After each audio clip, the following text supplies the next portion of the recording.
Halo semuanya, selamat datang. Pernah dengar soal Sabdo Kunhak nggak? Atau mungkin udah pernah dengar tapi masih penasaran, ini tuh sebenarnya apa sih? Nah, pas banget. Di pembahasan kali ini kita bakal kupas tuntas panduan buat pemula, biar kita semua bisa lebih paham soal ilmu spiritual yang satu ini. Oke, yuk langsung kita mulai. Pertama-tama, coba deh kita lihat dan rasain dulu gambar ini. Visual-visual kayak gini tuh sering banget dikaitkan sama Sabdo Kunhak. Anggap aja ini gerbang awal kita buat nyelam lebih dalam ke konsep-konsep spiritual di baliknya. Ini dia peta perjalanan kita hari ini. Kita mulai dari kenalan dulu sama Sabdo Kunhak, terus kita lihat khasiatnya apa aja. Habis itu kita bedah ritualnya, mantra intinya, dan terakhir gimana cara ngasahnya. Lengkap kan? Yuk kita mulai dari yang pertama. Jadi, apa sih sebetulnya Sabdo Kunhak itu? Menurut sumber yang kita pelajari, ini tuh bukan ilmu kaleng-kaleng loh. Ini disebut sebagai ilmu semula jadi kelas tinggi. Jadi ini adalah inti murni dari sebuah kekuatan ilahi. Nah, yang bikin makin menarik nih, katanya ilmu ini didukung oleh, siap-siap ya, 6.000 pasukan langit. Coba bayangin deh, ada kekuatan gaib yang siap dipanggil buat ngebantu niat baik dari orang yang mengamalkannya. Keren banget kan? Oke, dengan kekuatan yang kedengarannya luar biasa itu, pasti langsung pada nanya, emang manfaatnya apa aja sih? Yuk, kita intip satu persatu, apa aja kekuatan atau khasiat yang dijanjikan. Yang pertama, dan ini wow, adalah kemampuan buat jadi pawang hujan. Iya, beneran. Katanya, ilmu ini bisa membantu untuk mengendalikan cuaca, khususnya hujan.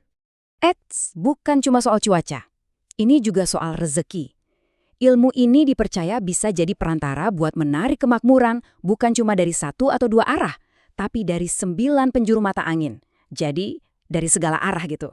Masih ada lagi loh, manfaat lainnya ternyata ada di bidang penyembuhan. Baik untuk membantu mengatasi keluhan-keluhan medis yang kelihatan sampai ke hal-hal yang sifatnya non-medis atau gaib. Nah, kalau yang ini kedengarannya kayak di film-film laga ya. Kemampuan pukulan bayangan dan jarak jauh. Ini tuh maksudnya adalah sebuah bentuk perlindungan diri secara gaib yang konon bisa dilancarkan dari kejauhan. Oke, setelah tahu manfaat-manfaatnya yang luar biasa, pasti sekarang pada mikir, terus gimana cara mulainya? Nah, sekarang kita masuk ke bagian paling praktis, ritual penerimaan ijazah, atau gampangnya proses inisiasinya. Semuanya dimulai dari persiapan, hal yang paling dasar. Buat yang muslim, diawali dengan wudhu untuk membersihkan diri lahir dan batin. Baru setelah itu, kita lanjut dengan rangkaian zikir pendek, baca basmalah, sholawat, takbir, syahadat, dan istighfar. Semuanya diulang masing-masing 3 kali. Langkah berikutnya, ini namanya tawassul. Ini adalah saat di mana kita secara khusus mendedikasikan doa, spesifiknya surat Al-Fatihah, buat dihadiahkan ke sosok-sosok mulia. Daftarnya panjang dan lengkap banget ya, mulai dari Nabi Muhammad SAW, para nabi lain, para malaikat, sahabat Nabi, para wali besar, sampai untuk diri kita sendiri dan para leluhur. Oke, sekarang kita masuk ke bagian intinya. Jantungnya dari Sabdo Kunhak. Setelah semua persiapan tadi selesai, barulah kita masuk ke mantra inti dan sesi meditasinya. Ini kuncinya.